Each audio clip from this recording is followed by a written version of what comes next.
start of every day, it's really important to set up your workstation for a good, efficient service. You've got all the stock that you need to get through the next period.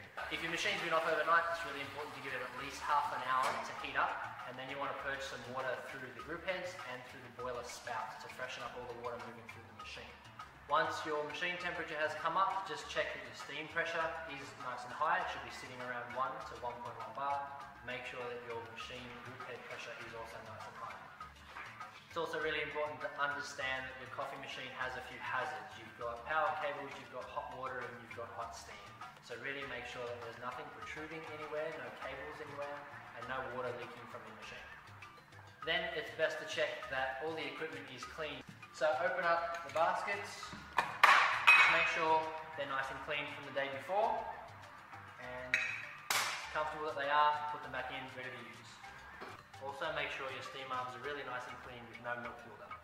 Setting up your grinder of a morning, you want to make sure that there are no oils in there from the day before, it's nice and clean, and you want to top with fresh beans for what you're going to use in the next 2 to 4 hours.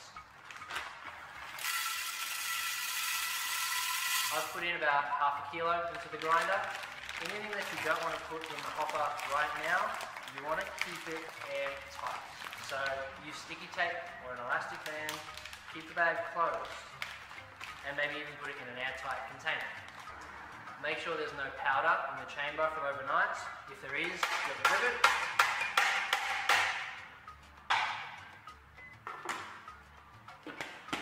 Now you've got fresh beans and you're ready to start. Coffee is a fresh product, and ideally you want to use it between 1 and 4 weeks of when it was roasted.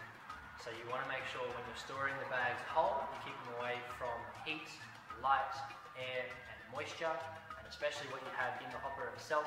You don't want it to be in there for longer than 2 to 4 hours, and you do not want to fill up your grinder chamber full of powder because it goes stale very quickly, within a matter of minutes. So I've put in about half a kilo into my hopper, and that'll make me about 40 coffees. So I have enough beans in my hopper for the next service period. I've got crockery, it's nice and warm, ready to use. I've got takeaway cups and lids, I've got saucers and spoons, and my milk jugs are ready to go. If you use a thermometer in your site, you want to make sure that it's calibrated properly, otherwise who knows what temperature your milk is.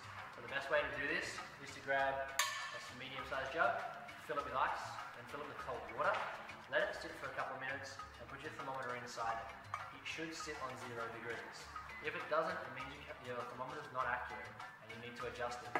You can do that just by twisting the screw at the back to adjust the needle so it sits on 0 while it's inside the jug. It's also important to make sure you have different sized milk jugs.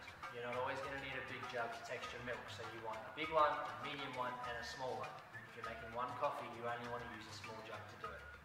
It's important to have different coloured cleaning cloths as well, one for your steam arm and one for your bench. What you're using to wipe the steam arm, you don't want to have been used on the bench or on any other surface because it's a hygiene risk.